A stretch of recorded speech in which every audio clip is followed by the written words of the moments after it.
Tribes நேயர்களுக்கு வணக்கம். இன்றைய நிகழ்ச்சியில் நம்மோடு பேச இடதுசாரி செயல்பாட்டாளர் தோழர் நாதன் அவர்கள் இணைந்துள்ளார். வாரங்களோடு பேசுவோம். தோழர் வணக்கம். வணக்கம் தோழர். அமெரிக்கா இஸ்ரேல் சேர்ந்து ஈரான் மேலே போர் தொடுத்து இதோட 48 நாள் கிட்ட ஆகுது. பேச்சுவார்த்தை ஏற்கனவே முதல் கட்ட பேச்சுவார்த்தை இஸ்லாமாபாத்தில் நடந்தது. அது தோல்வியில் முடிஞ்சதா 2 நாட்டு தலைவர்களும் அறிவிச்சாங்க. இந்த நிலையில் 2வது கட்ட பேச்சுவார்த்தை நடத்துறதுக்கான முயற்சியை பாகிஸ்தான் மேற்கொண்டு வர்றதா சொல்லப்படுது. அமெரிக்காவும் அதுக்கு ஒத்துழைக்கிறதாகவும் ஈரான் தரப்புலேருந்து அதுக்கு ஒத்துழைப்பு இருக்கிறதாகவும் அவங்க சொல்கிறாங்க. எந்த அளவுக்கு அந்த முயற்சிகள் இருக்குது, அதை பற்றி கொஞ்சம் சொல்லுங்கள். பாகிஸ்தான் தீவிரமாகவே அந்த பேச்சுவார்த்தை முயற்சிகளுக்கு ஈடுபட்டு இருக்குது. இராணுவ தளபதி அந்த முனீர் இருக்கார் இல்லையா, அசீம் முனீர் அவர் நேரடியாக தெஹ்ரானுக்கு போய் அந்த பார்லிமெண்ட் ஸ்பீக்கரை சந்தித்து அவர் தலைமையில் தான் பேச்சுவார்த்தைக்கு வந்திருந்தாங்க. அவரை பார்த்து பேசியிருக்கிறாரு. என்ன அப்படின்னா அவங்கள பொறுத்த வரைக்கும் இந்த செறிவூட்டப்பட்ட யுரேனியம் அந்த பிரச்சனையை அதை என்ன செய்கிறது, அது ஈரான் கொடுக்குமா, வாக்குறுதி கொடுக்குமா, இனி செறிவூட்ட மாட்டோம், இந்த மாதிரி முக்கியமான விஷயங்கள் அவங்க பேசுகிறதா பாகிஸ்தான் தரப்புலேருந்து சொல்கிறாங்க.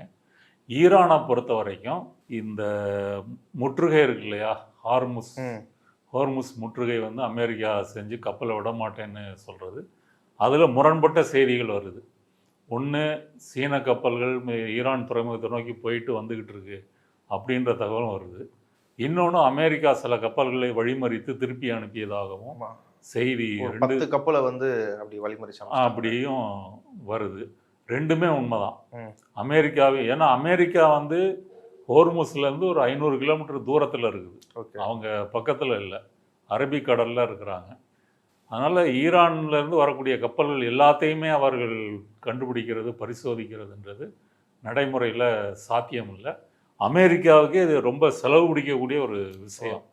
நடுக்கடலில் நீங்கள் பல கப்பல்களை வைத்து கொண்டு பராமரிச்சுக்கிட்டு வர்ற கப்பலில் நீங்கள் விசாரிக்கிறது, இது எல்லாமே பெரிய செலவு பிடிக்கக்கூடிய விஷயம். அமெரிக்காவோட சென்ட்ரல் கமாண்டும் ட்ரம்ப்பும் மறுபடியும் 48 மணி நேரத்தில், அதாவது முற்றுகையிட்ட 48 மணி நேரத்தில் ஒரு கப்பல் கூட உள்ளேயும் போல, ஒரு கப்பல் கூட வெளியே வரலன்னு சொல்கிறது பொய்ன்றீங்களா?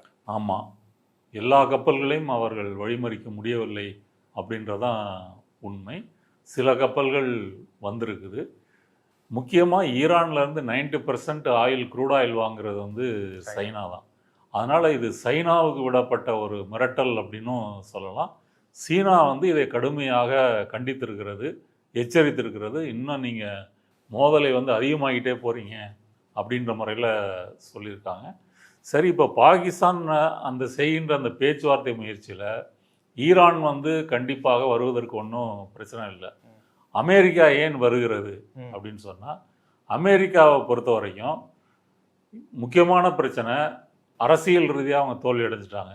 இராணுவ ரீதியாகவும் பெரிய வெற்றி இல்லை.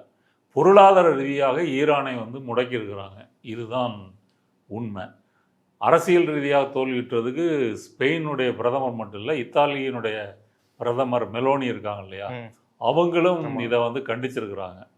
அப்படியே ட்ரம்ப் அவங்க ஒரு கோழை அப்படின்ற மாதிரி கோழைன்னு சொல்லலை, ஒரு தைரியமற்ற நபர் அப்படின்னு, போருக்கு அப்புறமா அவங்க தைரியத்தை இழந்துட்டாங்க அப்படின்ற மாதிரி சொல்லியிருக்காரு.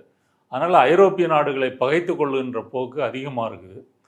ஹோர்முஸை ஈரான் மூடினது தான் இன்றைக்கி அமெரிக்காவுக்கு ஒரு பெரிய சிக்கலை ஏற்படுத்தியிருக்கு. மற்ற நாடுகள், உலக நாடுகளில் ஃபியூவல் விலை ஏறுவது மட்டுமல்ல, அமெரிக்காவிலே அது ஏறுது, சமாளிக்க முடியலன்றதான் பிரச்சனை. அடுத்தது ஹோர்முஸை பற்றி இன்னொரு செய்தி என்ன சொல்கிறாங்கன்னா, அங்கேருந்து வளைகுடாவிலிருந்து கப்பலையோ எரிவாயுவோ ஏற்றிக்கொண்டு ஒரு கப்பல் ஆசிய நாடுகளையோ ஐரோப்பிய நாடுகளையோ மற்ற உலக நாடுகளையோ அடைவதனுடைய சராசரி டியூரேஷன் 1.5 மாதம் ஆகும். அங்கேருந்து ஒரு கப்பல் புறப்பட்டா ரீச் ஆகிறதுக்கு 1.5 மாதம் ஆகும். அப்படி பாருங்கள், இப்போ போர் ஆரம்பித்து 1.5 மாதம் ஆயிடுச்சு. இனிமே தான் முக்கியமான பிரச்சனை ஆரம்பிக்க இருக்குது அப்படின்னு IMF, உலக வங்கி பல பேரும் சொல்கிறாங்க. ஏன்னா இந்த 1.5 மாதம் அது வரைக்கும் கப்பல்கள் ஏற்கனவே புறப்பட்ட கப்பல்கள்லாம் சேர்ந்துருக்கும். அப்போ இப்போ இருக்கிற தட்டுப்பாடு இதோட சிம்டம்ஸ் தான், இதுக்கப்புறம் தான் ஒரிஜினலாகவே ஆரம்பிக்க போகுது. அதனால் இந்த பிரச்சனையை எப்படியாவது முடிக்கணும் அப்படின்ற ப்ரெஷர் அமெரிக்கா மேலே இருக்குது. ஏன்னா இது அமெரிக்காவும் இஸ்ரேலும் ஆரம்பித்த ஒரு போர். இந்த பொருளாதார நெருக்கடிக்கு அவர்கள் தான் காரணம். அதனால இப்போ அமெரிக்கா என்ன செய்யுது, இந்த பேச்சுவார்த்தைக்கான முயற்சிகளில் ஈடுபட்டுக்கிட்டு இருக்கிற அதே சமயம் இன்னொரு புறம் ஈரானை மிரட்டுகின்ற வேலையும் செய்யும். இன்று அந்த பீட் ஹெக்ஸத் இருக்கா இல்லையா, ஆமா.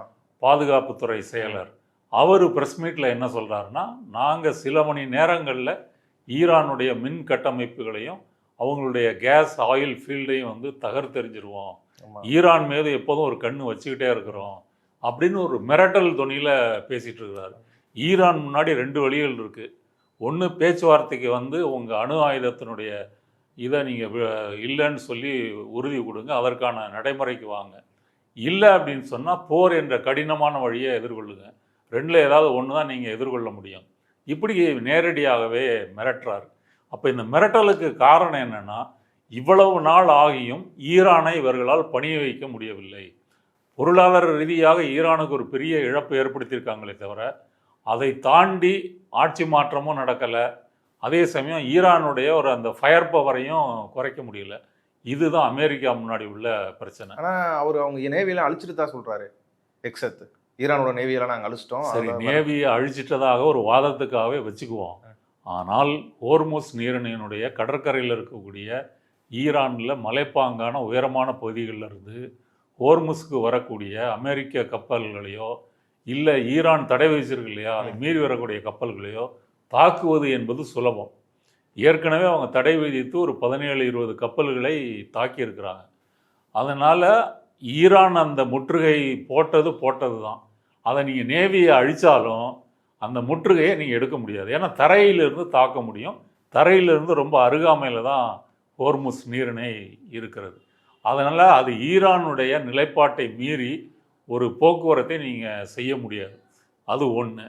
இப்போ ஈரான் வந்து வளைகுடா நாடுகளில் தாக்கி இருக்கிற அந்த கேஸ் ஃபீல்டு மற்றும் ஆயில் ஃபீல்டு எல்லாமே அதை சரி செய்வதற்கு சில மாதங்களிலிருந்து சில வருடங்கள் வரைக்கும் ஆகும். இப்போ கல்ஃப் கண்ட்ரிஸே இதை வந்து உற்பத்தி செய்து அனுப்பக்கூடிய நிலைமையில் இல்லை. இது அடுத்த பிரச்சனை. அப்போ இது சரி செய்கிறதுக்கே வந்து ஒரு போர் நிறுத்தம் தேவை. இல்லை மீண்டும் போர் வருதுன்னு வைங்க, ஈரான் என்ன செய்யும்? திரும்பவும் வளைகுடா நாடுகளில் இருக்கக்கூடிய அமெரிக்க நிலைகளையும் தாக்கும், இவங்களுடைய இன்ஃப்ராஸ்ட்ரக்சரையும் தாக்கும். அது இல்லாமல் ஈரான் என்ன சொல்லியிருக்குன்னா, தொடர்ந்து அமெரிக்கா இந்த பிளாக்கேடு நீங்கள் தொடர்ந்து அதை செஞ்சுக்கிட்டு இருந்தீங்க அப்படின்னு சொன்னால் செங்கடலையும் நாங்கள் மூட வேண்டியிருக்கும். செங்கடலில் வந்து சவுதி அரேபியாவினுடைய பைப்லைன் வழியாக வந்து அங்கே சிறு அளவிலான ஏற்றுமதி நடக்குது. அது இல்லாமல் கப்பல்கள் மத்திய தரைக்கடல் வழியாக ஐரோப்பிய நாடுகளை அடைவதற்கு செங்கடல், சூயஸ் கனால் தான் முக்கியமான வழி. இப்போ செங்கடலையும் ஈரான் வந்து ஹூத்திகளில் வைத்து மூடிருச்சு அப்படின்னு சொன்னால் அது இன்னும் பிரச்சனை. அப்போ பாரசீக வளைகுடாவிலிருந்தும் கப்பல் போகாது, செங்கடல் வழியாகவும் கப்பல் போகாது. இந்த நிலைமையில் அமெரிக்கா வந்து பேச்சுவார்த்தைக்கு வருவது மட்டும்தான் வழியை தவிர வேறு வழி அவங்களுக்கு இல்லை. அதில் ஈரானை பொறுத்த வரைக்கும் சின்சியராக அவங்க பேசுகிறாங்க. செறிவூட்டப்பட்ட யுரேனியத்தை என்ன செய்கிறது அதை பேசுகிறாங்க. ஆனால் ஈரான் வைக்கக்கூடிய முக்கியமான டிமாண்ட் என்னென்னா, பொருளாதார ரீதியாக எங்களுக்கு ஒரு பெரிய தடையை ஏற்படுத்தியிருக்கிறீங்க, இழப்பையும் ஏற்படுத்தியிருக்கிறீங்க. இந்த பொருளாதார தடை என்பது 1979 இஸ்லாமிய புரட்சி நடந்த பிறகு அமெரிக்க பணைய கைதிகளை வந்து தூதரகத்தில் வைத்து ஈரானிய மாணவர்கள் வைத்திருக்கிறாங்க. அது மாத கணக்கில் நீளுது. அப்போதே அமெரிக்கா வந்து சாங்ஷன்ஸ் வந்து அறிவிச்சிருச்சு. கிட்டத்தட்ட இன்றைக்கி 79லேருந்து 26 வரைக்கும் அந்த சாங்ஷன்லேயே தான் ஈரான் கஷ்டப்படுது. இந்த சாங்ஷன்னால் ஈரானுக்கு வர வேண்டிய, பல வெளிநாடுகளில் வர வேண்டிய பணம் வந்து $100 பில்லியன். இந்த $100 பில்லியன் வந்து பல நாடுகள் வங்கி கணக்குகளில் வந்து ஃப்ரீஸ் ஆகி இருக்குது. அதை மீட்டு கொண்டு வரணும் அப்படின்றது அவங்களுடைய கோரிக்கை. இந்த பேச்சுவார்த்தையின் போது அவ்வளவு இல்லைன்னாலும் ஒரு கணிசமான தொகை எங்களுடைய பழைய அந்த சொத்துக்கள் விடுவிக்கப்படணும்னு அவங்க கோர்றாங்க. ஈரான் அதில் உறுதியாக இருக்குது. அடுத்தது, நீங்கள் இது அமெரிக்கா தந்தாலும் சரி, இல்லை வளைகுடா நாடுகள் தந்தாலும் சரி, போருக்கான இழப்பையும் நீங்கள் வந்து தரணும். தடைகளினால் வந்த முடக்கப்பட்ட பணம் ஒன்று, இந்த போரின் மூலமாக கிட்டத்தட்ட 17,000 டார்கெட்ஸை வந்து தாக்கியிருக்கிறாங்க.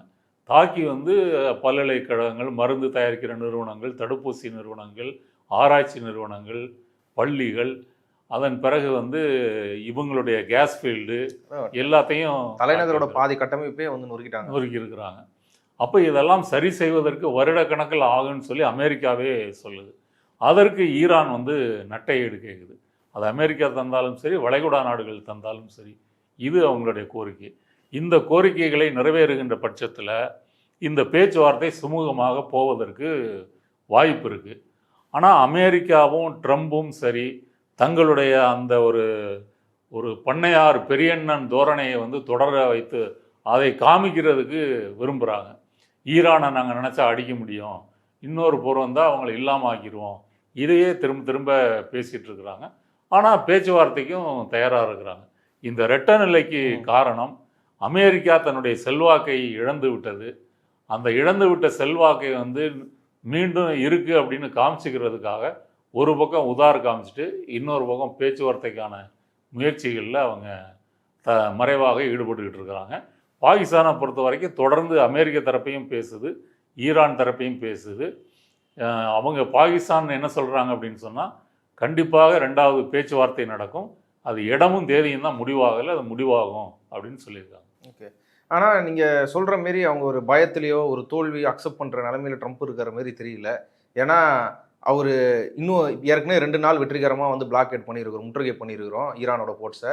இன்னும் 2 நாள் சுவாரஸ்யமான நாட்கள் இருக்குது, அதை எல்லாரும் என்ஜாய் பண்ணி பாருங்கன்றது மாரி போடுறாரு.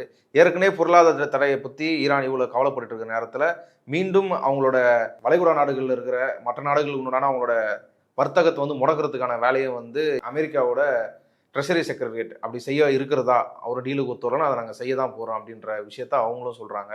இதெல்லாம் வந்து அவங்க இன்னும் அக்ரெஷனை காட்டுற மாதிரி தானே இருக்குது. ஆனால் அமெரிக்காவிலேயே இன்றைக்கி ட்ரம்புக்கு எதிரான போராட்டங்களும் கருத்துக்களும் வந்துக்கிட்டே இருக்குது. இப்போ கூட செனட்டில் வந்து காங்கிரஸினுடைய ஒப்புதலோடு தான் இந்த போரை நடத்த முடியும் அப்படின்னு டெமோக்ராட்டிக் உறுப்பினர்கள் ஒரு தீர்மானம் கொண்டு வந்து அது தோற்கடிக்கப்பட்டிருக்கு. அது ஒரு 4-5 ஓட்டு வித்தியாசத்தெல்லாம் தோற்கடிக்கப்பட்டிருக்கு. அப்போ பாதிக்கு பாதி போருக்கு ஆதரவுன்னா பாதி பேர் போருக்கு எதிராகவும் இருக்கிறாங்க. அதனால் உள்நாட்டிலேயே ஒரு கடுமையான எதிர்ப்பை ட்ரம்ப் சந்திக்கிறாரு.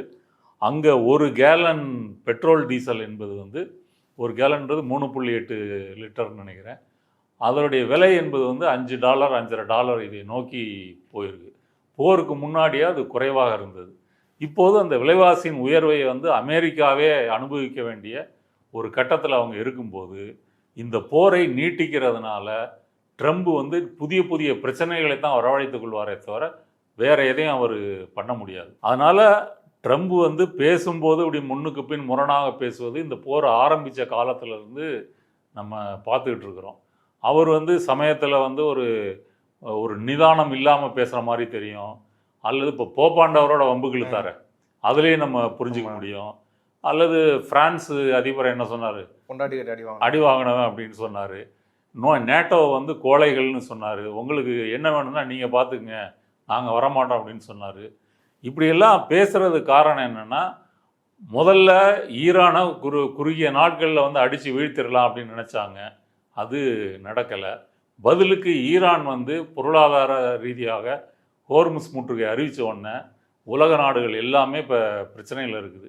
இப்போ சமீபத்தில் படித்த அயர்லாந்து இருக்குல்ல, அயர்லாண்டை வந்து டீசல் பெட்ரோல் விலை கணிசமாக உயர்ந்துட்டதுனால அங்கே இருக்கக்கூடிய விவசாயிகள் டிராக்டர் இதெல்லாம் வந்து வச்சுக்கிட்டு தலைநகரில் முற்றுகையிட்டு போராட்டம் நடத்திட்டு இருக்கிறாங்க. இப்படி ஐரோப்பிய நாடுகளிலே இந்த பிரச்சனை வெடிக்க ஆரம்பித்து விட்டது. இது போக வந்து பெட்ரோலியத்தினுடைய துணை பொருட்கள் இருக்கு இல்லையா, அது மருந்து தயாரிக்கிறதுலேருந்து பல்வேறு விதமான தொழில்களுக்கு பிளாஸ்டிக் எல்லாமே பயன்படுகிறது. அது எல்லாமே இப்போ ஷார்ட்டேஜை நோக்கி போய்கிட்டு இருக்குது. அதனால் வந்து ட்ரம்ப் இனிமே வந்து அவருடைய சவுடால் இருக்கு இல்லையா, அதை வச்சே அவர் வாயால் வடை சொல்கிறத இனிமேலும் அவர் செய்ய முடியாது. டேபிளுக்கு வந்து பேசி தான் ஆகணும். இது அமெரிக்காவுக்கும் ஒரு நிர்பந்தம். ஓகே. ஹார்மோஸ் பிரச்சனையை பொறுத்த வரைக்கும், அதாவது ஈரான் போட்ட அமெரிக்கா முற்றுகை பண்ணியிருக்குல்ல, அந்த விஷயத்தை பொறுத்த வரைக்கும் இன்னொரு அலிகேஷன் வந்தது. ஈரான் இந்த தாக்குதல் இதெல்லாம் நடத்துறதுக்கு சைனா தான் ஆயுதம் சப்ளை பண்ணுது அப்படின்ற மாரி நடுவில் ஒரு போஸ்ட்டை வந்து இவர் ட்ரம்ப் போட்டிருந்தாரு. நான் வந்து சைனா வந்து என்னை பற்றி ரொம்ப சந்தோஷமாக இருக்கிறாங்க, ஏன்னா வந்து ஸ்ட்ரைட் ஆஃப் ஹார்மோஸை நான் ஃப்ரீ பண்ணிட்டேன், அவர் என்னை பார்த்தாருன்னா, அவர் நேரில் பார்த்தாருன்னா எனக்கு ஒரு பெரிய அக்கு கொடுப்பாரு, அவர்கிட்ட அதேமாரி சைனாவுக்கு ஆயுதத்தை சப்ளை பண்ணுறத நிப்பாட்டிங்கன்னு கேட்டேன், நிப்பாட்டதா சொல்லிட்டாருன்னு ஒரு போஸ்ட் போட்டிருக்கிறாரு. இது எந்த அளவுக்கு உண்மை? அவரை பொறுத்த வரைக்கும் சீன அதிபரை விரைவில் சந்திக்க போகிறாரு. அந்த சந்திக்கிறதே தள்ளி போகுமா என்ன அப்படின்ற மாதிரி ஒரு பேச்சுவார்த்தையில் இருக்குது. இதில் இப்போ சொல்ல வர்ற துணியிலேருந்து என்ன தெரியுதுன்னா, கொஞ்சம் பணிவாக அவர் பேசுகிறார். பம்புறாருனா? ஆமாம், பம்புறாரு அப்படின்னு சொல்லலாம். ஏன் அப்படின்னு சொன்னால், சைனா வந்து நினைத்தால் கப்பல் வழியாகவும் சரி விமானங்கள் வழியாகவும் ஆயுதங்களை ஈரானுக்கு வந்து கொடுக்க முடியும். அப்படி கொடுத்துருக்கிறதாகவும் தகவல் வந்திருக்குது. இந்த தற்காலிக போர் நிறுத்தத்தின் போது பெரிய பெரிய கார்கோ விமானங்கள் சைனாவிலிருந்து ஈரானுக்கு வந்து இறங்கியதாகவும் தகவல் இருக்குது. இன்னொரு புறம் காஸ்பியன் கடல் இருக்கு இல்லையா, அது வழியாக ரஷ்யாவும் உதவி பண்ணதா தகவல் இருக்குது. ஈரானை பொறுத்த வரைக்கும் இந்த பொருளாதார தடை இருக்கிறதுனால எந்த விதமான வெளியுலக தொடர்பும் இன்றி தங்களுடைய ஏவுகணை மற்றும் ட்ரோன் டெக்னாலஜியை அவங்க கணிசமாக இம்ப்ரூவ் பண்ணியிருக்கிறாங்க. அதற்கு சைனாவும் ரஷ்யாவும் உதவி பண்ணியிருக்கிறதும் உண்மை. அதே போல் இந்த போரில் வந்து உளவு தகவல், சேட்டலைட்டு தகவல்கள் இது கொடுக்குறதையும் சீனாவும் ரஷ்யாவுமே செஞ்சுருக்காங்க. சீனாவுடைய அந்த ஜிபிஎஸ் சிஸ்டம் தான் பேடியோ, அதைத்தான் ஈரான் வந்து பயன்படுத்தியிருக்கிறது. அதை வைத்துக்கொண்டு துல்லியமாக வளைகுடா நாடுகளில் தாக்குதலை அவர்கள் நடத்தியிருக்கிறாங்க. அதனால் சைனா இதை விட பெரிய அளவில் வந்து உதவி செய்கிறதாக இருந்தால் அமெரிக்காவுக்கு பிரச்சனை. அடுத்தது கப்பற்படைன்னு எடுத்துக்கிட்டிங்கன்னா, அமெரிக்காவை விட சைனாவில் கப்பல்கள் அதிகம், எண்ணிக்கை வந்து அதிகம். ஆனால் விமானம் தாங்கி கப்பல் வந்து அமெரிக்காட்ட 11 இருக்குதுன்னா சைனாட்ட 2 இருக்குது. அமெரிக்காட்ட நீர்மூழ்கி கப்பல்கள் அதிகம், சீனாட்ட குறைவு. இதை தள்ளிட்டு மொத்த கப்பல்கள் பார்த்திங்கன்னா சைனாட்ட வந்து அதிகம். அவங்க தங்களுடைய ஆயில் டேங்கருக்கு ஈரானுக்கு போகிறதுக்கு இந்த கப்பற்படை கப்பல்களை வந்து துணைக்கு வந்து பாதுகாப்பாக அனுப்புகிறாங்க அப்படின்னு சொன்னாங்கன்னா இந்த போர் அடுத்த கட்டத்தை நோக்கி போகும். அமெரிக்க கடற்படை சீன கடற்படை எதிர்கொள்ள வேண்டி வரும். அதனால தான் சீனா வந்து கடுமையாக எச்சரித்திருக்குது. அந்த 90% ஈரானுடைய ஆயிலை வாங்கிறது சைனா தான்.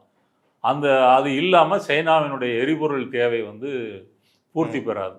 அதனால் அவங்க கண்டிச்சிருக்கிறாங்க.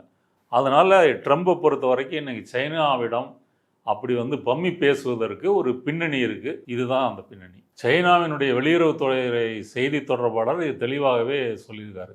நாங்கள் எந்த நாட்டோட என்ன வர்த்தகம் பண்ணணுன்றது எங்களுடைய உரிமை, அதில் யாரும் தலையிட முடியாது அப்படின்னு சொல்லியிருக்காரு. ஈரான் மீது பொருளாதார தடை இருந்தபோது மற்ற நாடுகள்லாம் ஆயில் வாங்கலை, அமெரிக்காவுக்கு பயந்துக்கிட்டு. உதாரணத்திற்கு இந்தியாலாம் வாங்கிட்டு இருந்தது மன்மோகன் சிங் காலத்தில். பொருளாதார தடை வந்தோடனே நிறுத்திடுச்சு. ஆனால் சைனா மட்டும் தொடர்ந்து வாங்குகிறது. சைனா வாங்குறது அமெரிக்காவால் ஒன்றும் பண்ண முடியல. ஏன்னா அமெரிக்காவோட போட்டி போடக்கூடிய ஒரு பொருளாதார அமைப்பை சைனா வச்சுருக்குது. சைனாவை சார்ந்து தான் அமெரிக்காவினுடைய பொருளாதாரமும் இயங்கிக்கிட்டு இருக்குது. அதனால் அந்த செய்தி தொடர்பாளர் தெளிவாகவே அதை பற்றி சொல்லிட்டார். ஓகே, அதேமாரி இப்போதான் உண்மையான தட்டுப்பாடே ஆரம்பிக்க போகுதுன்ற மாரி நீங்கள் சொல்கிறீங்க. ஆனால் இந்த நிலையில் நடுவில் வந்து ரஷ்யா கிட்ட இருந்தும் ஈரான் கிட்ட இருந்தும் 1 மாதம் கால அளவுக்கு இங்கே எண்ணெய் வாங்கிக்கலாம் மற்ற நாடுகள்னு சொல்லி அமெரிக்கா அவங்க சாங்ஷனை வந்து எடுத்திருந்தாங்க தற்காலிகமாக. ஆனால் இப்போது நீங்கள் உண்மையான நெருக்கடியே ஆரம்பிக்க போகுதுன்னு சொல்கிற இந்த டைமில் அந்த சாங்ஷனை எக்ஸ்டெண்ட் பண்ணுறதா இல்லை, அது 1 மாதத்தோட முடிஞ்சிருச்சு அப்படின்னு சொல்கிறாங்க. இந்த கேப்பில் ரஷ்யா கிட்ட இந்தியா வாங்கியிருக்குது. இப்போது ஈரான்கிட்டையும் ஒரு கப்பல், ஈரான்லேருந்து 2 கப்பல் வந்திருக்குது இந்தியாவுக்கு. இப்போது ரஷ்யாக்கிட்டையும் ஈரானுக்கிட்டையும் வாங்கக்கூடாதுன்னா இந்தியாவுக்கும் இன்னும் அதிக தட்டுப்பாடு தான் ஏற்படுத்தும், இல்லை பல நாடுகளுக்கு ஏற்படுத்தும்ல? கண்டிப்பாக ஏற்படும். ரஷ்யாட்ட இருந்து நாங்கள் 1 மாதம் தான் கொடுத்துருக்கோம், இனிமேல் அது கிடையாது அப்படின்னு ஏன் அறிவிக்கிறாங்க அப்படின்னு சொன்னால், இந்த போரில் மறைமுகமான ஆதாயம் புட்டினுக்கு தான் அடைஞ்சிருக்கிறார். ஒன்று, நிறைய ஆயிலுக்கு மாற்றான ஒரு நாடாக ரஷ்யா பார்க்கப்படுகிறது. அடுத்ததாக உக்ரைனை இடையில அவங்க தாக்கிக்கிட்டே இருக்கிறாங்க. இப்போ உக்ரைனை பற்றி ஐரோப்பிய நாடுகள்லாம் கவலைப்படுதே தவிர அமெரிக்கா கவலைப்படலை. எந்த நேட்டோ அமைப்பில் உக்ரைன் சேரப்போகுதுன்னு சொல்லி படையெடுத்தாரோ அந்த நேட்டோ அமைப்பு இன்னைக்கு வந்து பிளவுண்டு இருக்குது. ட்ரம்பே ஒரு முறை சொல்லும்போது நேட்டோ ஒரு காகித புலி என்பது எனக்கு மட்டுமல்ல புட்டினுக்கும் தெரியும் அப்படின்னே சொல்லியிருக்கிறாரு. அதனால் ரஷ்யா இதை வைத்து நிறைய பணம் ஆகுது, அதே போல் ஈரானும் இதை வைத்து நிறைய பணம் ஆகுது. அதை ஒரு அளவுக்கு கட்டுப்படுத்தணும் அப்படின்னு அவங்க வந்து நினைக்கிறாங்க. 1 மாதத்துக்கு மேலே போனால் இது சரி வராதுன்னு நினைக்கிறாங்க. ஆனால் பிரச்சனை என்ன அப்படின்னு சொன்னால், வளைகுடா நாடுகள்லேருந்து இன்னும் பல மாதங்கள் உற்பத்தி சீராகுவதற்கும் அதை பழுது பார்ப்பதற்கும் காலம் வந்து ஆகும். அப்படின்ற பட்சத்தில் உடனடியாக உலகினுடைய எண்ணெய் தேவை, எரிவாயு தேவையை பூர்த்தி செய்ய முடியாது. அதனால் வேறு வழி இல்லாமல் ரஷ்யாவினுடைய பங்களிப்பு என்பது தேவை. அதனால் இந்த பேச்சுவார்த்தையெல்லாம் 2ஆம் கட்ட பேச்சுவார்த்தை நடக்கும்போது திரும்பவும் ரஷ்யாட்ட இருந்து ஆயில் வாங்கிக்கலாம் அப்படின்னு எக்ஸ்டெண்ட் பண்ணுறதுக்கு தான் வாய்ப்பு இருக்கே தவிர, அப்படி இல்லை அப்படின்னு சொன்னால் உலக நாடுகளுடைய அந்த அழுத்தம் இருக்கு இல்லையா, அந்தந்த நாடுகளே அவங்க அமெரிக்காவிட்ட கேட்காமலே ரஷ்யாட்ட போய் வாங்குறதுக்கு வாய்ப்பு இருக்குது. ஓகே. ஏன் இப்போ ஐரோப்பா எடுத்துங்களேன், ஐரோப்பாட்ட வந்து விமான எரிபொருள் இருக்கு இல்லையா, அது இன்னும் ஒரு 5 வாரம் 6 வாரத்துக்கு தான் இருப்பு இருக்குது. நீ சொல்றது வந்து கமர்ஷியல் ஃப்ளைட்டுக்கான? ஆமாம், கமர்ஷியல் ஃப்ளைட்டுக்கான விமான எரிபொருள், ஜெட் ஃபியூல்னு சொல்லுவாங்க, அவ்வளோதான் இருக்குது. அது காலியாகிடுச்சுன்னா அது இல்லை. வளைகுடா நாடுகள்லேருந்து வந்தால் தான் அதை பூர்த்தி செய்ய முடியும். அப்போ அவங்க என்ன செய்வாங்க? அப்போ வேறு வழி இல்லாமல் ரஷ்யாவோட பேசி அதை வாங்குறதுக்கு தானே பார்ப்பாங்க.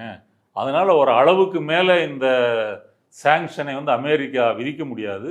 இது உலகம் தழுவிய பிரச்சனையாகும்போது அது மாற்று நாடுகள் மாற்று ஏற்பாடு என்ற முறையில் ரஷ்யா மட்டுமல்ல ஈரானும் கூட அதில் வந்து சேருவதற்கு வாய்ப்பு இருக்குது. ஆனால் இப்போ மறுபடியும் இந்தியா வந்து, அதாவது மோடி தலைமையிலான ஒன்றிய அரசு வந்து மறுபடியும் அமெரிக்கா கிட்ட தான் போய் எங்களுக்கு இன்னும் எக்ஸ்டெண்ட் பண்ணி கொடுங்க, ரஷ்யா கிட்ட ஆயில் வாங்குறதுன்றது கேட்குற நிலைமை இருக்கிறாங்க. இது தக்க வச்சிட முடியுமா?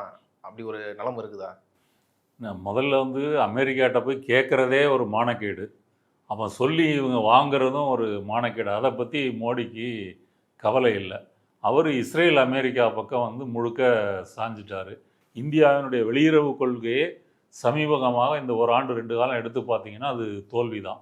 அது பாகிஸ்தானோட இருந்தாலும் சரி, பங்களாதேஷாக இருந்தாலும் சரி, இலங்கை, நேபாளம், சைனா, சுற்றி இருக்கிற எந்த நாடுகளோடும் இந்தியாவினுடைய வெளியுறவு கொள்கை என்பது அப்படி வந்து ஒரு டிப்ளமசி அப்படின்னு பார்த்தீங்கன்னா அது தோல்வி தான். இப்போ அமெரிக்காட்ட போய் ரஷ்யாட்ட ஆயில் வாங்குறேன், நீங்கள் இன்னும் 1 மாதம் டைம் கொடுங்க அப்படின்னு மோடி வந்து கேட்டு தான் ஆகணும். ஏன் கேட்டு ஆகணும்னு கேட்டிங்கன்னா, இப்போ 2 மாநிலங்களுடைய சட்டமன்ற தேர்தல் முடிஞ்சிடும். 23, 29 நடக்குது. மே 4 ரிசல்ட்டு வருது. இதற்கு பிறகு 29 வாக்குப்பதிவுக்கு பிறகு இந்தியாவில் பெட்ரோலும் டீசலும் கணிசமாக விலை உயர்வதற்கு வாய்ப்பு இருக்குது. ஒரு 20 ரூபா அல்லது 15 ரூபா இந்த அளவுக்கு உயர்வதற்கு வாய்ப்பு இருக்குது. ஏன் அப்படின்னு சொன்னால், வளைகுடா நாடுகளுக்கு மாற்றாக மற்ற நாடுகள் இருக்கு இல்லையா, அந்த நாடுகளுடைய எண்ணெய் எரிவாயு உற்பத்தி வந்து கூட்ட முடியாது. ஏற்கனவே கனடாவோ அல்லது ஆஸ்திரேலியாவோ வெனிசுலாவோ எண்ணெய் எரிவாயு உற்பத்தி பண்ணுறாங்க. அப்படி ரஷ்யாவை கூட எடுத்துங்களேன், பண்ணுறாங்கன்னா அந்த அளவு பண்ண முடியும், கொஞ்சம் அதிகமாக பண்ண முடியும்.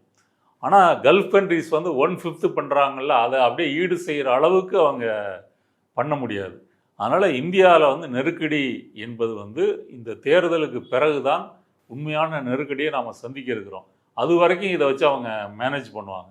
அதனால் கண்டிப்பாக ரஷ்யாட்ட இருந்து ஆயில் வாங்காமல் இந்தியாவினுடைய இதை பூர்த்தி செய்ய முடியாது. இல்லை, அவங்க கிட்ட இருந்து வாங்கணுன்றது புரிஞ்சிக்க முடியுது, அது அவசியம். அது ஏன் அமெரிக்கா கிட்ட போய் கேட்கணும்? அது கேட்காமையா இருக்க முடியாது அவரால். இப்போ நீங்கள் சொல்கிறீங்கல்ல, இந்த சாங்ஷன் அவர் வந்து நீடிச்சுக்கிட்டே போகிறாருன்னா யூரோப்பியன் கண்ட்ரிஸ்லாம் போய் அவங்கள மீறி போய் வாங்குவாங்க ரஷ்யா கிட்ட. என்னன்னு அந்த மாதிரி இந்தியா வாங்க முடியாதா? அந்த மாதிரி இந்தியா வாங்க முடியாது. ஏன் வாங்க முடியாது அப்படின்னு சொன்னால், ஆரம்பத்திலேருந்தே அமெரிக்காவினுடைய கட்டளைகளுக்கு பணிந்து பயந்து போய் தான் இந்தியா தன்னுடைய வெளியுறவு கொள்கையை அமைச்சிருக்குது. மோடிக்கு முன்னாடியும் சொல்கிறீங்க? மோடிக்கு முன்னாடி அப்படி இல்லை. மோடிக்கு முன்னாடி அப்படி சொல்ல முடியாது. மோடிக்கு முன்னாடி ஈரான்கிட்டருந்து வாங்கக்கூடாதுன்னு மன்மோகன் சிங் காலத்தில் அமெரிக்கா சொன்ன பிறகு அதை நிறுத்தியிருக்கிறாங்க. அதுவும் ஓரளவு இருந்திருக்குது, ஆனால் இந்த அளவுக்கு இல்லை. இப்போ மோடி இல்லது மன்மோகன் சிங் காலத்தில் வந்து இஸ்ரேல் பக்கம்லாம் இந்தியா சாயலை, அப்படி சொல்லலாம். பாலஸ்தீன் பக்கம் தான் நின்றுச்சு. இப்போ ஒரு இஸ்ரேல் பக்கமும் சாஞ்சிட்டாரு, அமெரிக்கா சொல்கிறபடியும் மாறிட்டார். இந்த போர் தொடங்கி February 28 போர் தொடங்கி ட்ரம்ப் என்னெல்லாமோ பேசியிருக்கிறாரு, என்னெல்லாம் செஞ்சுருக்கிறாரு, அதை எதையும் வந்து இந்தியா கண்டிக்கலை. ஒரு போப்பாண்டவர் கண்டிச்சிருக்கிறார், ஒரு ஆன்மீக தலைவர், ஒரு மதப்பிரிவு தலைவர். அவர் கண்டித்ததை கூட ஒரு இந்தியா வந்து தன்னுடைய ஒரு இந்திய அரசு என்பது கண்டிக்கலை அப்படின்றது இந்தியாவுக்கே ஒரு பெரிய அவமானம். வரலாற்று ரீதியாக பார்த்தீங்க அப்படின்னு சொன்னால், இந்த அணிசேரா நாடு அணிசேரா கொள்கைக்கு வந்து இந்தியா வந்து ஒரு புகழ்பெற்ற நாடாக இருந்தது. அந்த பெயரை இழந்து இன்னைக்கு வந்து டிப்ளமசியில் ஒரு தோல்வியடைந்த நாடாகத்தான் இருக்கிறது. அதனால் ட்ரம்ப்புக்கிட்ட மோடி போய் கேட்குறதுக்கும் அவர் வெக்கப்பட மாட்டார். அதே சமயம் வந்து வெளியேயும் ட்ரம்பையோ இல்லை இஸ்ரேலையோ கண்டிக்கிறதையும் அவர் செய்ய மாட்டார். இது கண்டிப்பாக இந்தியாவினுடைய தோல்வி தான். ஓகே. அதேமாரி இந்த போரோட இன்னொரு முனை இஸ்ரேல் லெபனானில் நடத்துகிற தாக்குதல், அதுவும் இந்த போர் ஒப்பந்தத்தில், அதாவது இவங்க ஈரானை வச்ச நிபந்தனையில் அதுவும் ஒரு முக்கியமான பாயிண்டாக இருந்தது. அது இஸ்ரேல் மீறிட்டு இருக்கிறாங்க. அது மறுபடியும் ஒரு எக்ஸ்ட்ரீம் போயிட்டு இருக்குது. கொடூரமான தாக்குதல் லெபனானில் நடக்குது. சிவிலியன்ஸ் இருக்கிற இடத்துல தான் தாக்குதல் நடக்குது. வீடுகள் மேலே, குழந்தைகள் மேலே, இந்தமாரி தான் தாக்குதல் நடந்துட்டு இருக்குது. இதுல 2 விஷயம். அது எந்த அளவுக்கு இப்போ தொடருதுன்றத சொல்லுங்க. ஹிஸ்புல்லாஸும் திருப்பி அடிக்கிறதா சொல்றாங்க. இஸ்ரேலுக்கு அந்த மாரி தாக்குதல் இருக்குதான்றதையும் சொல்லுங்க. இன்னொரு பக்கம் இதோட பேச்சுவார்த்தைய வந்து அமெரிக்கா நடத்துறதுன்றது நியாயமா? லெபனானுக்கும், இஸ்ரேலுக்கும் ஒரு பேச்சுவார்த்தைய, அதாவது 2 பேருக்கும் நீதி, அதாவது பாதிக்கப்பட்டவங்களுக்கு நீதி வந்து அமெரிக்கா பேச்சுவார்த்தை நடத்துறதுனால, மத்தியஸ்தம் பண்றதுனால கிடைக்குமா? லெபனான் அரசாங்கத்தை பொறுத்த வரைக்கும் அவங்க ஹிஸ்புல்லாக்களுக்கு ஆதரவாக இருக்கிறாங்கன்னு சொல்ல முடியாது. அவங்களை மீறி தான் ஹிஸ்புல்லாக்கள் அங்கே செயல்பட்டுக்கிட்டு இருக்காங்க. லெபனான் அரசை பொறுத்த வரைக்கும் ஹிஸ்புல்லாக்கள்னால இந்த தாக்குதல் நம்ம நாட்டில் நடக்குது அப்படின்றத அவங்க நினைக்கிறாங்க. ஆனால் ஹிஸ்புல்லாக்களுக்கு அங்கே வந்து ஷியா பிரிவு மக்கள் மட்டுமல்ல, பொதுவான மக்கள் மத்தியிலேயே ஒரு ஆதரவு இருக்குது. அந்த மாதிரி சேவைகள் நிறைய செஞ்சுருக்கிறாங்க அவங்க. இந்த பேச்சுவார்த்தை வந்து அமெரிக்காவில் நடக்குது. நடக்கிறதன் மூலமாக ஹிஸ்புல்லா என்ன சொல்லுது அப்படின்னு சொன்னால், இஸ்ரேல் வந்து தன்னுடைய தோல்வியை காப்பாற்றிக் கொள்வதற்காக இந்த பேச்சுவார்த்தைக்கு முன் வந்திருக்குது. இந்த பேச்சுவார்த்தையில் போய் இந்த ட்ராப்பில் சிக்கிறாதீங்க அப்படின்னு லெபனானுடைய அரசை ஹிஸ்புல்லாக்கள் கேட்குறாங்க. லெபனான் அரசை பொறுத்த வரைக்கும் இஸ்ரேல் என்ன சொல்லுது அப்படின்னு சொன்னால், ஹிஸ்புல்லாக்களுடைய ஆயுதங்கள் பறிக்கப்படணும், அந்த அமைப்பை கலைக்கணும், இதுதான் அவங்களுடைய கோரிக்கையாக இருக்குது. ஹிஸ்புல்லாக்கள் அதற்கு தயாராக இல்லை. அதனால் இந்த பேச்சுவார்த்தை என்பது அமெரிக்காவே நடத்தினாலும் அப்படின்னு சொன்னால், ஹிஸ்புல்லாக்களே ஒரு கட்டுப்பாட்டுக்குள்ளே கொண்டு வரணும். கொண்டு வந்தால் மட்டும்தான் அங்கே பேச்சுவார்த்தை அர்த்தமுள்ளதாக நடக்கும். ஹிஸ்புல்லாக்கள் நீங்கள் சொன்னது போல் தொடர்ந்து தெற்கு லெபனானில் இருக்கக்கூடிய இஸ்ரேலிய படைகள் மீதும் சரி, வடக்கு இஸ்ரேல்லையும் அவர்கள் தொடர்ந்து தாக்குதலை நடத்திக்கிட்டு தான் இருக்கிறாங்க. அந்த தாக்குதலை தரைப்படை அனுப்பியும் கூட இஸ்ரேலால் தடுக்க முடியவில்லை. ஹிஸ்புல்லாக்களினுடைய அந்த ஆயுத வலிமையும் குறைக்க முடியல அப்படின்றதான் யதார்த்தம். இல்லை, அதில் அங்கே இருக்கிற ஊடகவியலாளர்கள் சில பேர் லைவ்ல பேசுகிறாங்க, இவங்க தாக்குதல் நடத்துகிற பகுதியெல்லாம் வந்து ஹிஸ்புல்லா ஆக்டிவாக இருக்கிற பகுதியே கிடையாது, சாதாரண சிவிலியன்ஸ் வசிக்கிற பகுதியில் போய் அவங்க தாக்குதல் நடத்துகிறாங்கன்னு லைவ்ல ரிப்போர்ட்டர்ஸே சொல்கிறாங்க. அந்த மீட்பு பணியில் ஈடுபடுவாங்கள்ல மீட்பு பணி வீரர்கள், அவங்களும் சொல்கிறாங்க, இங்கெல்லாம் நாங்கள் இருந்துருக்குறோம், இங்கே எந்த மூமெண்ட்டும் கிடையாது ஹிஸ்புல்லாஸ்து, ஆனால் இங்கே தான் வந்து இவங்க தாக்குதல் நடத்துகிறாங்க, இவங்க இன்டென்ஷன் அவங்கள காலி பண்ணுறதுன்றதை தாண்டி இந்த இடத்த கைப்பற்றுறது, சவுத் லெபனானை கைப்பற்றுறது, குறிப்பிட்ட பகுதியை கைப்பற்றுறதா தான் இருக்குதுன்னு சொல்கிறாங்களே. அதுவும் உண்மைதான். அவங்க அந்த கிரேட்டர் இஸ்ரேல் கான்செப்ட் படியும் சரி, ரெண்டாவது ஹிஸ்புல்லாக்கள் நமக்கு எப்போதும் எதிரிகளாக இருக்கிறதுனால தெற்கு லெபனானை நம்ம கண்ட்ரோலில் வச்சுக்கணும், நம்ம ஆக்கிரமிப்பில் வச்சுக்கணும். அங்கேருந்து கிட்டத்தட்ட 10 லட்சம் மக்கள் இடம்பெயர்ந்து வடக்கு நோக்கி போயிருக்கிறாங்க. அந்த லிட்டானி ரிவர் பாலங்களை எல்லாம் இடிச்சிட்டாங்க. இன்னைக்கு ஒரு பாலத்தை இடிச்சிருக்கிறாங்க. அந்த பாலம் வந்து தெற்கு லெபனான் வந்து மற்ற லெபனானுடைய அனைத்து பகுதிகளையும் தொடர்பு கொள்ளக்கூடிய ஒரு முக்கியமான பாலம். அதை தரை மட்டமாக்கி இருக்கிறாங்க. இதில் இஸ்ரேல் 2 விஷயம். ஒன்று, தெற்கு லெபனானை காலி செய்கிறது, பொதுமக்களை இப்படி கொடூரமாக கொல்வதன் மூலமாக ஹிஸ்புல்லாக்கள் மேலே மக்களுக்கு ஒரு எதிர்ப்பு வரும்ல, அப்படி வரணும்னு அவங்க விரும்புகிறாங்க. எல்லாம் ஒன்னால தானே இவ்வளோ பேர் செத்து போனோம், நீ எதுக்கு அவங்களோட பிரச்சனை பண்ணிக்கிற அப்படின்ற ஒரு இதை உருவாக்குறதுக்காகவும் இதை செய்கிறாங்க. பேச்சுவார்த்தை அவங்க நடத்துவதற்கு இஸ்ரேல் அதில் பங்கேற்பதற்கு முக்கியமான காரணம், அவர்கள் நினைப்பது போல ஹிஸ்புல்லாக்களை ஒழிக்க முடியலை. ஓகே, இவ்வளவு நாள் போர் புரிந்தும், இவ்வளவு விமானங்களில் குண்டு போட்டும், இவ்வளவு 2500 பொதுமக்களை கொன்ன பிறகும் கூட ஹிஸ்புல்லாக்கள் அங்கேருந்து ட்ரோன்களையும் ஏவுகணைகளையும் ஏவிக்கிட்டு தான் இருக்கிறாங்க. தரைவழிப்படையும் போய் கொரில்லா முறையில் வந்து தாக்கிக்கிட்டு இருக்கிறாங்க. இதை கண்ட்ரோல் பண்ண முடியலைன்றதுனால ஓரளவு ஒரு பயத்தை காட்டியாச்சு, தெற்கு லெபனானை ஆக்கிரமிச்சாச்சு, சரி பேச்சுவார்த்தைன்னு சொல்லி அதுக்கு ஒரு லிமிட் கொண்டு வருவோம் அப்படின்னு இஸ்ரேல் நினைக்குது. அதனால தான் இந்த பேச்சுவார்த்தை நடக்குது. லெபனான் அரசை பொறுத்த வரைக்கும் ஹிஸ்புல்லாக்களையும் அவங்க கண்டிக்க முடியவில்லை, இஸ்ரேலையும் எதிர்த்தவங்களால் ஒன்றும் செய்ய முடியவில்லை. இதற்கு முன்னாடி வந்து ஐநாவினுடைய சர்வதேச படை வந்து கண்காணிச்சுக்கிட்டு இருந்தாங்க. அதில் 3 இந்தோனேசிய வீரர்கள் கொல்லப்பட்டிருக்கிறாங்க. லெபனான் அரசை பொறுத்த வரைக்கும் அந்த மாதிரி ஒரு சர்வதேச படை இருக்கு இல்லையா, ஐநாவின் கீழ் வந்து அவங்க வந்து இருந்து பார்த்துக்கிட்டோம், அவங்க இருந்துக்கிட்டாங்கன்னா ஹிஸ்புல்லாக்கள் இந்த மாதிரி தாக்க மாட்டாங்க அப்படின்ற முறையில் அவங்க பேசுவாங்கன்னு நினைக்கிறேன். ஓகே, இஸ்ரேலோட இந்த லெபனான் மீதான கொடூரமான தாக்குதலை வந்து ஒரு கட்டுக்குள்ளே கொண்டு வரணுன்றதை பல நாடுகள் விரும்புகிற மாதிரியான சைன் இப்போ தெரியுது. குறிப்பாக வந்து ஐரோப்பிய ஒன்றியம் வந்து இஸ்ரேலுடனால எல்லா ஒப்பந்தத்தையும் வந்து பின்வாங்கணும்னு சொல்லி ஒரு நாடாக மற்ற நாடுகளுக்கு வந்து அறைகூல் விடுறாங்க. இட்டாலி அப்படி பின்வாங்கிறதா இருக்காங்க, ஸ்பெயின் அப்படி இருக்குது. இன்னொரு பக்கம் நாட்டோ நாடுகளும் வந்து இஸ்ரேலுக்கு எதிராக இருக்குது. இன்னொரு பக்கம் ஐநா சபையும் வந்து அந்த நாடுகள் வந்து ஐநா சபையோட உறுப்பினர்கள் வந்து இஸ்ரேலுக்கு ஆயுதம் சப்ளை பண்ணுறதை நிப்பாட்டணும்னு சொல்கிறாங்க. இது எல்லாம் வந்து இப்போ இஸ்ரேல் கழுத்தை நெருக்கிற அளவுக்கு இருக்குன்னு சொல்லாமல் இதெல்லாம் ஒரு பேச்சுக்கான ஒரு ஒரு என்ன சொல்ற ஒரு சடங்குக்கு சொல்றதுன்னு எடுத்துக்கலாமா? வெறும் சம்பிரதாயமாக மட்டும் அவங்க சொல்லலை. எதிர்காலத்தில் வந்து இஸ்ரேல்னால மத்திய கிழக்கில் பிரச்சனை, மத்திய கிழக்கில் பிரச்சனை வந்தால் உலக பொருளாதாரம் பாதிக்கப்படும், நம்மளும் பாதிக்கப்படுவோம். ட்ரம்பை நம்ப முடியாது, அமெரிக்காவை நம்ப முடியாது, நேட்டோவினுடைய பாதுகாப்பை ஐரோப்பிய நாடுகளே நீ பார்த்து கொள்ளணும். புடின் வந்து உக்ரைனை முடிச்சுட்டு மற்ற நாடுகள் மேலே படையெடுத்தாருன்னா இனிமேல் அமெரிக்கா உதவிக்கு வராது, நம்ம தான் செய்யணும். இந்த மனநிலைக்கு ஐரோப்பிய நாடுகள், அதாவது மேற்கு ஐரோப்பிய நாடுகள் கண்டிப்பாக வந்துட்டாங்க. அதனால தான் இன்றைக்கி இத்தாலியில் மெலோனி பேசுகிறதா இருக்கட்டும், ஸ்பெயினில் பெட்ரோ அவர் பேசுகிறதா இருக்கட்டும், அவர் சீனாவை போய் நேரடியாக பார்த்து அங்கே பேசிட்டு வர்றதா இருக்கட்டும், துருக்கி. ஆமாம், அப்போ உன்னுடைய பொருளாதார உறவு இல்லைன்னா கூட நாங்கள் சைனா கூட வச்சுக்குவோம். இப்படி எல்லாம் ஐரோப்பிய நாடுகள் சிந்திக்க, சைனாவும் அவங்கள அங்கீகரிக்கிறாங்கல்ல, பண்றாங்க. ஆமாம், அப்போ இது வந்து அமெரிக்காவினுடைய அந்த அந்த மேலாதிக்க வல்லரசு தன்மை இருக்கு இல்லையா, அது கேள்விக்குள்ளாக்கப்படுகிறது. அதோட வந்து மேற்கு ஐரோப்பிய நாடுகள் முரண்படுது. அதே போல் வந்து கிரீன்லாந்தை எனக்கு விலக்கி கொடு அப்படின்னு சொல்லி கேட்டாங்க இல்லையா, அதுலேயும் டென்மார்க் உள்ளிட்ட ஐரோப்பிய நாடுகள் அமெரிக்காவோட முரண்பட்டன. வர வர இந்த முரண்பாடு அதிகமாயிட்டே போயிட்டு இருக்குது. உக்ரைனுக்கு ஆரம்பத்தில் உதவி பண்ண அமெரிக்கா ட்ரம்ப் வந்த பிறகு உதவி பண்ணலை. இதையும் ஐரோப்பிய நாடுகள் வந்து கவலையாக தான் பார்க்குறாங்க. அதனால் இந்த விரிசல் என்பது மேலும் மேலும் அதிகமாகிட்டே போகிறதுனால இஸ்ரேலுக்கும் அமெரிக்காவுக்கும் அவங்க இனிமேல் போர் தொடுத்தால் ஒரு அன்கண்டிஷனலாக கிடைத்த அந்த சப்போர்ட் என்பது எதிர்காலத்தில் கண்டிப்பாக கிடைக்காது. துருக்கி போன்ற நாடுகள்லாம் இன்னும் கடுமையாக அதை எதிர்ப்பதற்கு வாய்ப்பு இருக்குது. அவங்கெல்லாம் இஸ்ரேலை தீவிரமாக எதிர்க்கக்கூடியவங்க. இனி ஒரு கட்டத்தில் ஏதாவது இப்போ இஸ்ரேலை பொறுத்த வரைக்கும் தன்னுடைய எதிரிகளை அவங்க முந்தி கொண்டு அவங்கள அடிக்கணும் அப்படின்றதான் இஸ்ரேலினுடைய போர் உத்தி. அப்படி பார்த்தா அவங்க துருக்கியும் அடிக்கணும் அப்படின்னு சொல்லலாம். அப்படி பார்க்கும்போது துருக்கி வந்து நேட்டோவினுடைய மெம்பர், அதை வந்து அடித்தாங்கன்னா மற்ற நேட்டோ மெம்பர்ஸு வரணும். அதனால் இஸ்ரேலினுடைய அந்த போர் வெறி, ஆதிக்க வெறி என்பது இந்த மாதிரி உலக தழுவிய பழைய ஏற்பாடுகளையெல்லாம் தகர்த்து விட்டு வருகிறது.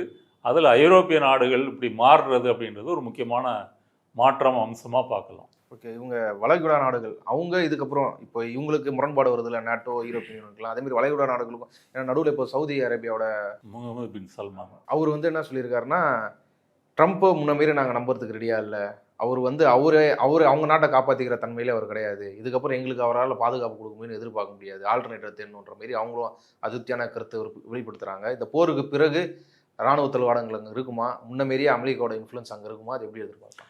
வளைகுடா நாடுகளை பொறுத்த வரைக்கும் ஓமன் மட்டும்தான் இஸ்ரேல் அமெரிக்காவை கடுமையாக கண்டித்திருக்கிறது. கத்தாரை பொறுத்த வரைக்கும் ஓரளவு நியூட்ரலான நாடுன்னு சொல்லலாம். காசா மீதான போரை வந்து நிறுத்துவதற்கு பல முயற்சிகள் செய்தது கத்தார் நாடு தான். இப்போ ஈரான் வந்து அவங்களுடைய கேஸ் ஃபீல்டெல்லாம் தாக்குனாலும் கூட அவங்க இன்னமும் அந்த நடுநிலைமை தன்மையோடு இருக்கிறாங்கன்னு சொல்லலாம். சவுதி அரேபியாவை பொறுத்த வரைக்கும் ட்ரெடிஷ்னலாக ஈரானோட ஒரு பகைமை இருந்துச்சு. இப்போ அவங்க பாகிஸ்தானோட ஒரு பாதுகாப்பு ஒப்பந்தம் போட்டிருக்காங்க. ஒரு நாடு தாக்கப்பட்டால் அது இன்னொரு நாடு தாக்கப்பட்டதற்கு அர்த்தம் அப்படின்னு சொல்லி. ஏன் பாகிஸ்தானை தெரிவு செஞ்சாங்கன்னா, இஸ்லாமிய நாடுகளிலேயே அணு ஆயுதம் வைத்திருக்கக்கூடிய ஒரே நாடு பாகிஸ்தான் தான். பாகிஸ்தானுடைய வீரர்கள் ஏற்கனவே ஒரு 10,000 வீரர்கள், 13,000 வீரர்கள் சவுதி அரேபியாவில் இருக்கிறாங்க. இப்போ ஒரு 10,000 வீரர்கள் ஜெட்டு விமானங்களோட அங்கே போயிருக்கிறாங்க. இந்த போருக்காக இல்லை, பொதுவாக வந்து பாகிஸ்தான் துருப்புகள் அங்கே வச்சுருக்குது அப்படின்னு சவுதி அரேபியா தன்னுடைய பாதுகாப்புக்காக அதை வச்சுருக்குது. அதனால் இப்போ சவுதி அரேபியா அமெரிக்காவை நம்பாமல் பாகிஸ்தானோட இந்த இராணுவ ஒப்பந்தம் போட வேண்டிய அவசியம் என்ன? அதுவே நீங்கள் அமெரிக்காவோட முரண்பாடு வந்துருச்சு அப்படின்றத காட்டுது. அமீரகம் போன்ற நாடுகள் மட்டும்தான், குவைத்து இவங்களில் தான் அமெரிக்காவோட நெருக்கமாக இருக்கிறாங்க. அதனால் எல்லா வளைகுடா நாடுகளும் மாறிடுச்சு அப்படின்னு சொல்ல முடியலனாலும் கண்டிப்பாக பாதி நாடுகளாவது இனி அமெரிக்காவோடு முரண்பாடு கொள்வதற்கு நிறையவே வாய்ப்பு இருக்குது. இவ்வளோ நேரம் இந்த போர் தொடர்பாக பல்வேறு விஷயங்களில் உங்கள் கருத்துக்களை பகிர்ந்து கொண்டதுக்கு நன்றி. நன்றி.